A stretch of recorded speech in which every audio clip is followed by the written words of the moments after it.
a Medical Televisión. Esta propuesta que pretende llegar a su casa con información veraz, chequeada, en el ámbito de la salud. Estamos en dúplex por la pantalla de Multivisión Federal y también por la 91.9, la radio más escuchada en el dial salteño. Para hablar de dos temas que creo le van a interesar muchísimo, uno de ellos pedido por ustedes. Por un lado vamos a hablar de trastorno del desarrollo y en el segundo bloque vamos a hablar de osteonecrosis. Saben, está abierta la línea, el 11 26 09 0909, para que juntos hagamos consultorio virtual. Pero antes quiero contarles que este programa es auspiciado por, señor director, el Instituto Médico de Alta Complejidad, IMAC, la red médica más importante y tecnológica de la provincia. Bajo el prestigio y la vanguardia, contamos con un staff profesional de amplia experiencia y capacitación. Visítanos en IMAC Central, Centro San Lorenzo, Rosario de Lerma, Rosario de la Frontera y bajo la red IMAC en Metam, Güemes, Orán y Tartagal. IMAC, estás en buenas manos. Y voy a presentar a la doctora Laura Estrada, que ustedes ya la conocen y que siempre tiene la deferencia de venir a hablar de los temas que atañen a los más pequeños. ¿Cómo está, doctora? Bien, buenas tardes a todos. Decíamos en la previa qué tema largo, complejo. No queremos alarmar con la información, pero sí poner en alerta a los padres y a las mamás, incluso, doctor, usted me decía, a quienes todavía no han concebido a ese hijo. Claro, la idea es hablar un poco de este tema, que deje de ser un tema tabú, que empiece a ser un tema hablado, que la población se pueda acercar a estos temas y que sepan desde cuándo ese niño que ya nació o que está planificándose en la familia puede afectarse por distintos factores que se pueden atenuar o sacar y que puede ser beneficioso para la salud. Hemos preparado un informe para darle marco a esta entrevista, señor director, cuando usted lo disponga.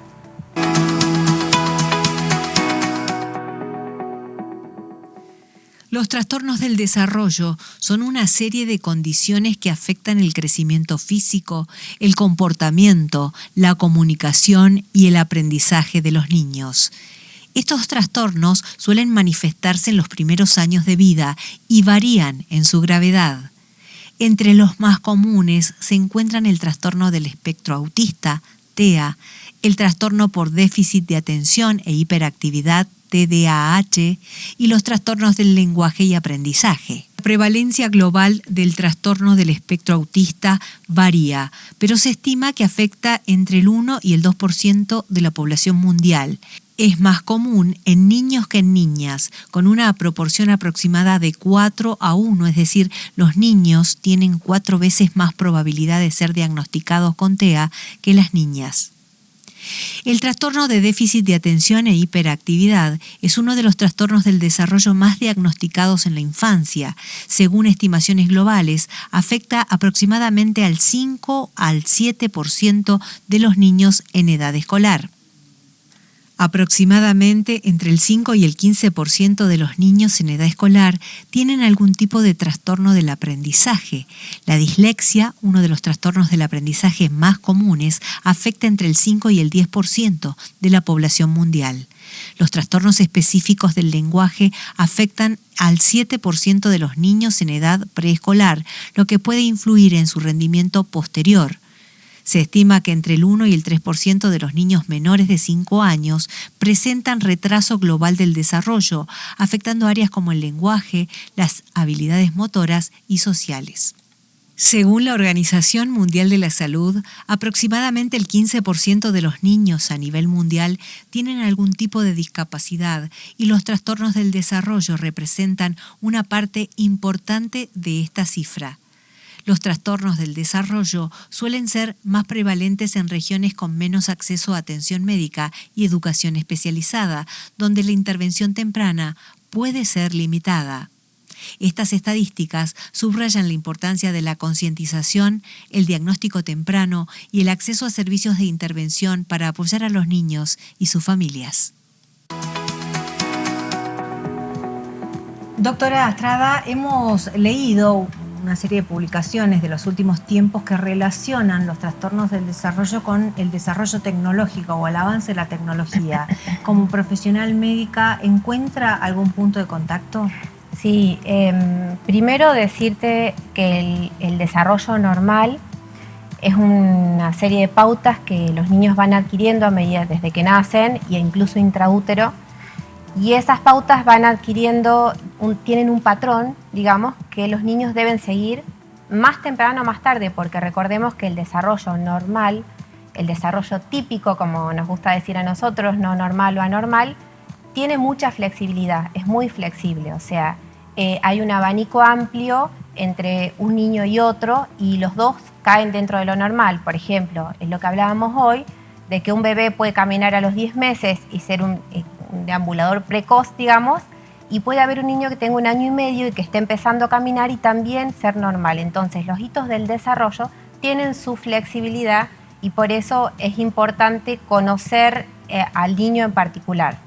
Pero en cuanto a la tecnología, decirte que es un factor agravante en todo esto, que está demostrado ya mundialmente y que hay varias publicaciones y es muy común ver niños afectados por las pantallas en forma muy, muy importante, al extremo de que simulen una patología del desarrollo y cuando uno saca el estímulo de la pantalla y logra extraer ese estímulo y lograr otro tipo de estímulos a través de intervenciones con profesionales, a lo mejor en 2 meses revierten eso que parecía una patología. Bien, doctora, acá quiero hacer un alto porque muchos en la casa pueden pensar que nos referimos a la tecnología como modo de entretenimiento de la criatura y también tenemos que hacer foco en la tecnología que distrae a los padres del acompañamiento en el desarrollo.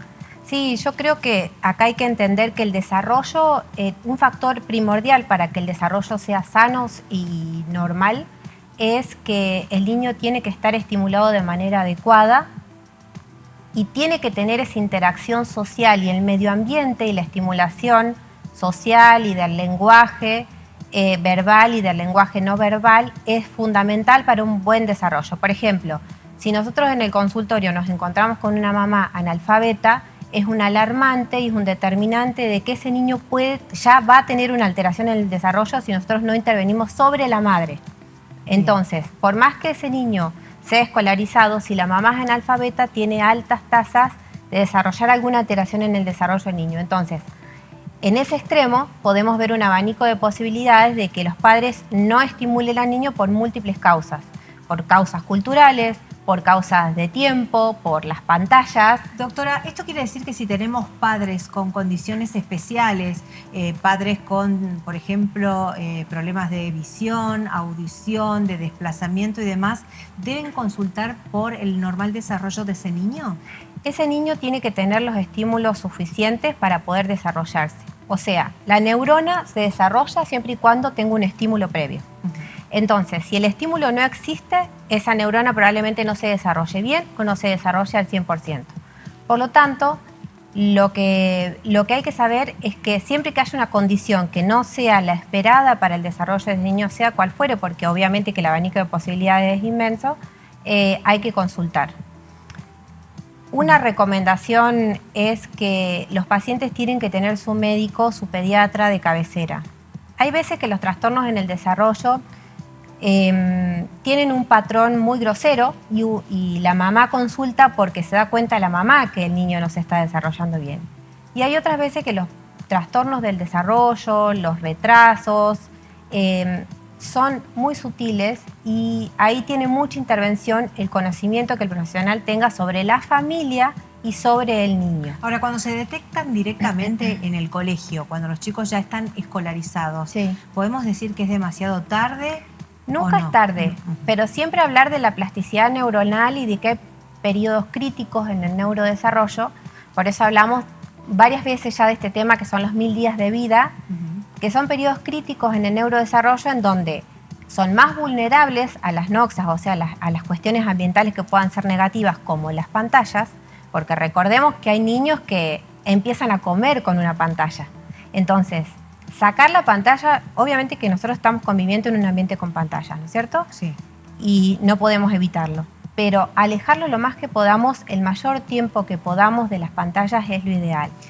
Sobre todo de las más pequeñas. Claro, ¿no? el bebé necesita la interacción social, el estímulo verbal de los padres, el estímulo emocional de los padres y la diversidad de estímulos que existen en el mundo, y no solamente entender que con ver una pantalla reciben todos los estímulos juntos, ¿no? Es una clase de estímulos, pero como todo, cuando se pasa el tiempo que el niño debe estar expuesto a las distintas edades, es nocivo. Acá, en las alteraciones en el desarrollo, nosotros podemos tener 3 caminos.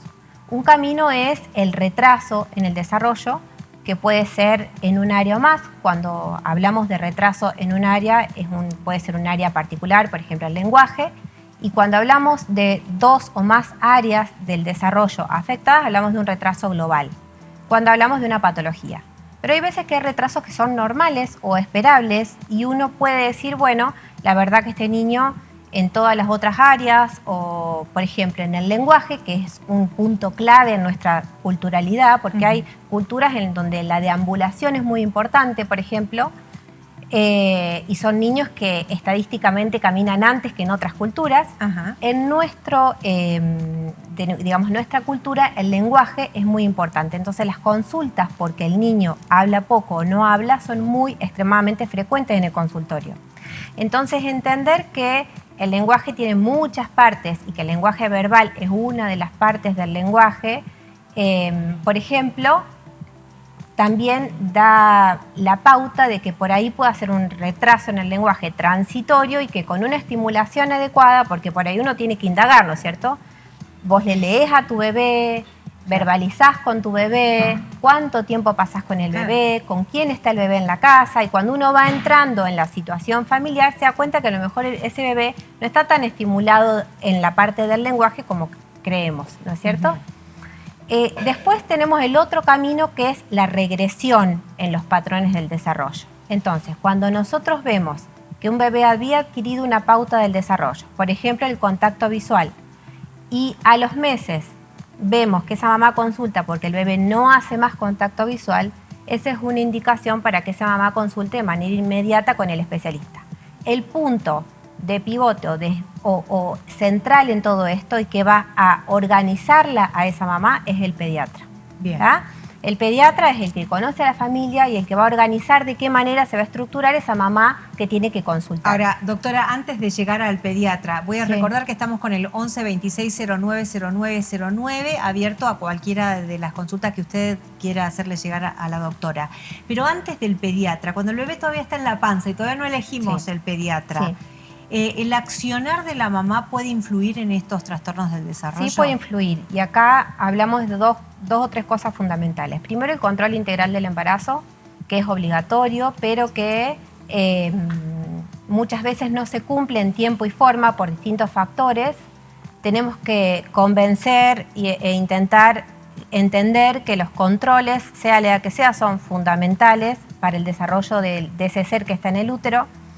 Las mamás que están anémicas, por más que no tengan síntomas, es muy importante para el desarrollo neuronal de ese bebé, entonces entender que el tratamiento, no solamente el diagnóstico, sino el tratamiento adecuado y el control de la anemia en el embarazo es fundamental. Y lo otro que quiero resaltar, que es muy importante y que cada vez se demuestra más científicamente, es el tomar alcohol durante el embarazo.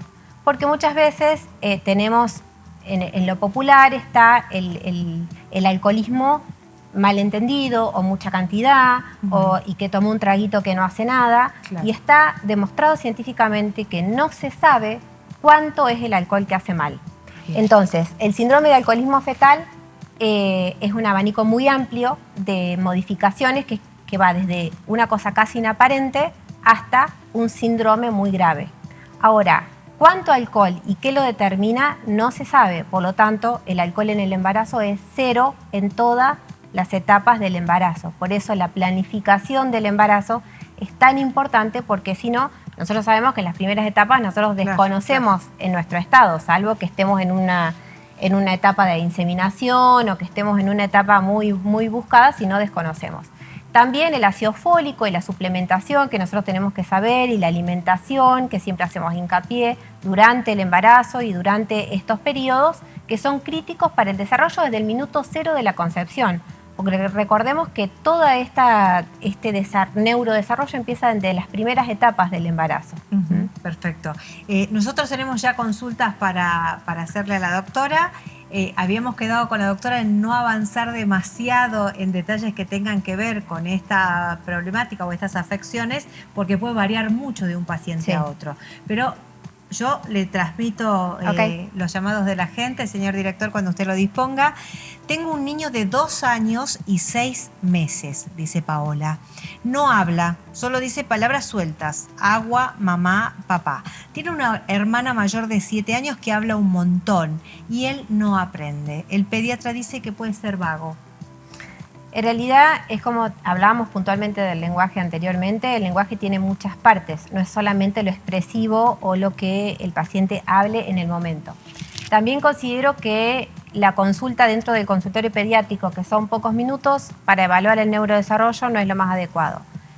Y otra cosa que te quiero decir importante es que está estudiado y demostrado que la preocupación de la mamá tiene un 80% de predicción positiva en que ese paciente vaya a tener algo. Por lo tanto, si la mamá insiste en que ese paciente, en que ese niño no le ve algo bien, que indaguen, porque es preferible una consulta de más y que hagamos un test de verificación, que no son los test comunes que nosotros vemos que son como una lista de ver qué va cumpliendo y qué no va cumpliendo, ¿no es cierto? Son otro tipo de test que puntúan para una cosa o para la otra, y nosotros podemos saber si está afectado una determinada área aislada, como puede ser el lenguaje o no.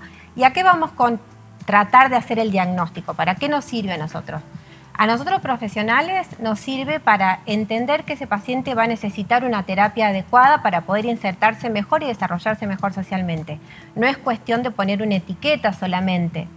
Y cuando el paciente tiene un problema grave o que lo va a tener o que lo va a profundizar o que lo va a arrastrar como un diagnóstico crónico, para esa familia es un impacto muy grande. Por lo tanto, el pediatra ahí tiene que mediar, porque es un derecho del niño tener un diagnóstico para saber qué terapéuticas va a necesitar a lo largo de su vida, qué ayudas va a necesitar para poder tener una vida dentro de su normalidad, ¿no es cierto? Me encantó esto de no subestimar lo que la madre puede presentir en el crecimiento de su o en el desarrollo de su bebé, pero también hay que tener en cuenta que podemos en algunos casos subestimar el síntoma de nuestro hijo, ¿no? Como un bloqueo que... Yo ahí te digo que he tenido muchas familias en donde uno como profesional ve algo determinado y cuando indaga el padre vuelve para atrás. Entonces, pararse del otro lado y negar la patología, así como no vamos a negar que el niño tiene una neumonía, no podemos negar cuando hay algo que no está bien, por más que no sea lo que querramos, ¿no es cierto? Entonces, siempre es preferible hablarlo y volver a tocar el tema, ¿no es cierto? Obviamente que la potestad lo tienen los padres y de ahí en más es otro camino. Pero también están los familiares, los padres negadores, y te agrego familiares porque esto del desarrollo, y todo el mundo opina. Está la familia siempre involucrada, amigos, etcétera, vecinos, y algunos van a opinar una cosa y algunos van a opinar otra, entonces siempre apoyarse en el profesional, que confíen y que tengan un profesional de confianza, porque eso es muy importante también. También hay que encontrar el profesional que genere la confianza para hablar de estos temas que por ahí no son tan fáciles, ¿no es cierto? Acá tenemos otra mamá que tiene una niña en 3er grado. Sí. Dice que no está bien en clase, se olvida las letras o no las conoce, luego desconoce las letras, por ejemplo, I y el número 1, aún no lee. ¿Estaría pasando algo con ella? Pregunta 3er grado. Sí, yo diría que sí, que tiene que consultar. Siempre, a ver, lo que hacemos en el consultorio es, cuando vemos que hay alguna alteración, pedir un informe breve al colegio, que también siempre nos ayuda, nos colabora, son las maestras, las buenas maestras, grandes observadoras de los niños y que nos colaboran un montón en todo esto del aprendizaje y de poder meternos un poco más en la vida diaria de ese niño. Y bueno, y si nosotros creemos oportuno, derivarlo al profesional correspondiente. Bien. Mi sobrino tiene 3 años, dice alguien por acá, y no habla. Solo tiene un vocabulario de 10 palabras. Dice la mamá, me dice, mamá, siento que no reconoce a las personas.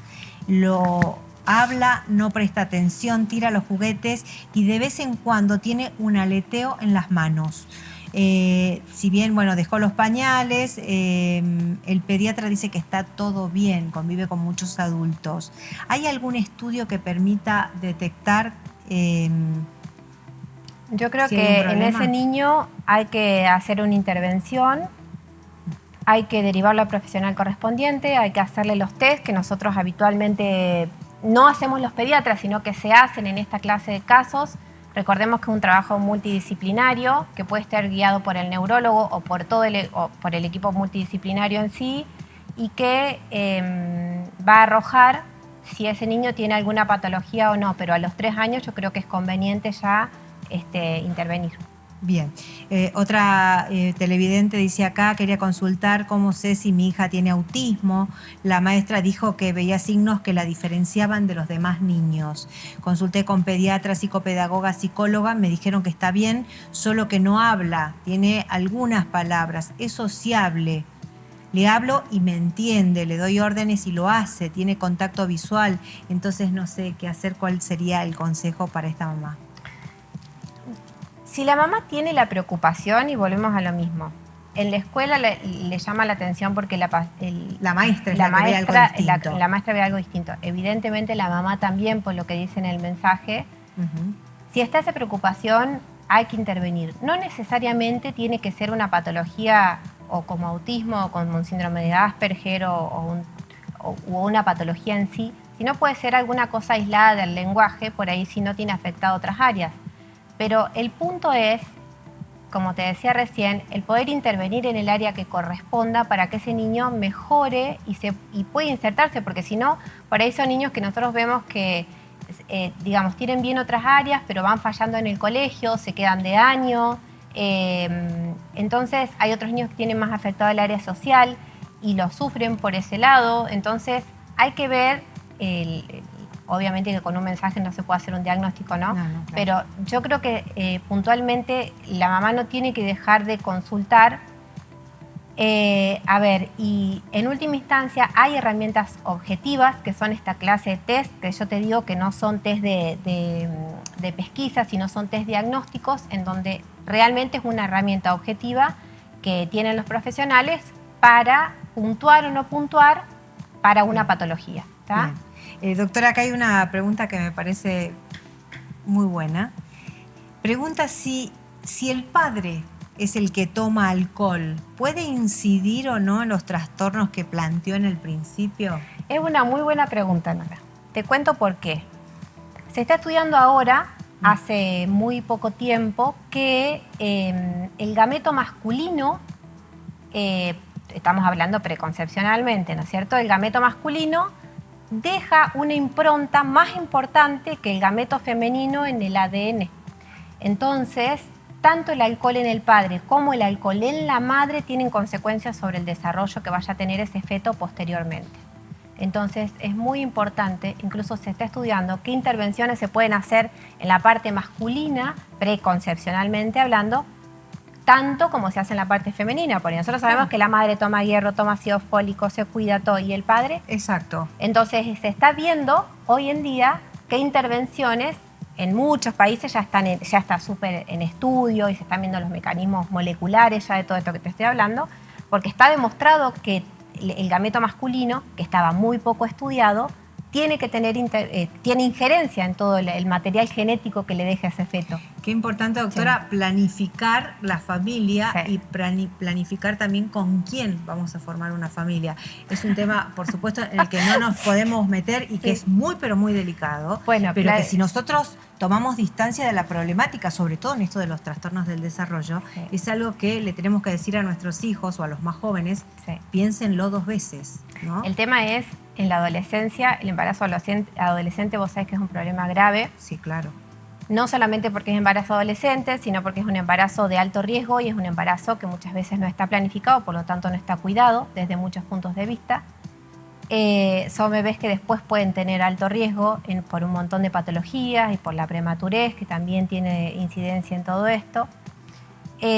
Todo lo que es en el ciclo de vida nosotros vemos que se pega por ahí la edad fértil y con la adolescencia, que es el final del crecimiento del niño. Entonces cuando damos la vuelta vemos que cuando el niño terminó de crecer entra en edad fértil y entra de nuevo en el ciclo. Entonces se está viendo también y planteando si los adolescentes debieran tomar alguna suplementación o no, porque están en edad fértil y son potenciales padres. Entonces es un tema muy arduo, muy importante, que está muy en las carteras de la salud pública, porque obviamente esto toca muy de cerca a la mayoría de las personas. Recordemos que en esto del neurodesarrollo y el desarrollo, la alimentación y lo medioambiental, lo social, la vulnerabilidad que tenga esa persona tiene mucho que ver. Entonces, si el paciente está criado en un ambiente que es desfavorable, también tiene incidencia sobre su neurodesarrollo. Si no está bien nutrido, tiene incidencia. Si está criado en un ambiente de violencia, tiene incidencia. Si está criado en un ambiente que no es favorable desde cualquier punto de vista, tiene incidencia en el neurodesarrollo. Las infecciones también tienen incidencia. Entonces, es un tema muy importante que hay que empezar a verlo con lupa, porque son las futuras generaciones que van a estar en nuestro país y que van a ser el capital humano que nosotros tengamos. Exacto. Entonces, desde ese punto de vista, hay muchas intervenciones que se pueden hacer a nivel de salud pública, en la parte privada, en lo personal, poniendo nuestro granito de arena. Entonces, yo creo que está muy bien planteado el tema a nivel general. Sí. Doctora, acá hay alguien que nos cuenta que a su hijo le detectaron recién, hace muy poquito, dislexia y discalculia. Sí. Va a 3er grado, recién se lo detectaron. ¿A qué se debe? En realidad son trastornos multifactoriales. Obviamente que hay retrasos en el desarrollo que se deben... Perdón, ¿qué es concretamente dislexia y discalculia? Trastornos en la lectoescritura y después en los cálculos matemáticos, digamos. Entonces, a ver, lo importante de todo esto es, si el trastorno en el desarrollo está asociado a algo genético, digamos, obviamente que nosotros vamos a esperar que ese paciente vaya por su normalidad, ¿no es cierto? Por un trastorno genético, un trastorno orgánico. Ahora, todos estos otros pacientes necesitan un soporte y eso va a hacer que se inserten mejor en la sociedad y que evolucionen mejor en su educación escolar, en su educación social. Bien, justo había alguien acá que planteaba si era hereditario y hizo referencia usted, doctora, que es multifactorial, sí, es multifactorial. Obviamente que hay patologías que tienen un componente hereditario puntual y hay otras en donde el ambiente tiene mucho que ver. Entonces, no solamente es lo genético, sino lo ambiental también tiene que ver en todo esto. Sí. Acá hay alguien que nos cuenta que qué estudio le puede hacer a su hijo. Tiene 8 años, no habla. Ya le hicieron todo tipo de estudios, dice. Le hicieron que estaba bien, estudios de autismo y demás. Dice que cuando estaba embarazada sufrió varios tipos de maltratos y eso lo puede haber afectado. No te puedo decir que sea la causa única de su patología, ¿no es cierto? Porque como dijimos recién, esto es multifactorial. Pero sí que si es un niño que no está bien en todos esos aspectos, sí hay que indagar. Hay que volver a preguntar, hay que estudiar. Los estudios, recordemos que en estas cosas, salvo que haya un problema orgánico, los estudios de imágenes no van a arrojar nada, los estudios de laboratorio tampoco. Hay veces que hay problemas en el desarrollo que significan problemas graves de entrada, por ejemplo, cuando, como decíamos antes, cuando había adquirido una pauta madurativa y de repente la deja de tener, o de repente tiene una desviación de lo normal. Por ejemplo, si nosotros tenemos un paciente que tiene, no sé, 8 meses, no, menos, 6 meses, y los papás lo traen porque se queda parado solito y el paciente es una tablita y se queda parado solito y el paciente todavía no se sienta, nosotros vemos que ese paciente no cumplió lo normal, que es el sostén de la cabeza, después sentarse, después pararse, después caminar. Claro. Entonces, esa hiperextensión que tiene el paciente, eso que está durito, que por ahí la familia lo interprete, se para, Como ya maduro, se para, como madurez. claro, y el bebé todavía no se sentó, es una bandera roja para consultar, por ejemplo. Y eso sería una desviación del camino normal. Esa desviación no hay que esperar, no es un retraso, no hay que ver, es patológico de entrada. Hay cosas que son patológicas apenas uno las ve y otras que no. Y bueno, y ahí en ese gris está la mayoría de todo esto, ¿no? Doctora, nos hemos quedado sin tiempo, son muchas las preguntas que tenemos, pero quisimos aproximarnos a la temática y ver la devolución de nuestros televidentes. Creo que hemos cumplido el objetivo y hemos dejado la pauta de cuán importante es los primeros tiempos o los primeros momentos de una familia, ¿no? Así es. Gracias, doctora. Gracias. Pregúntale acá dónde atiende. En Más Salud. En Más Salud, ahí está. Nosotros vamos a hacer una pausa, tras la pausa otro tema distinto, ya sabe usted, pero siga participando. Muchas gracias.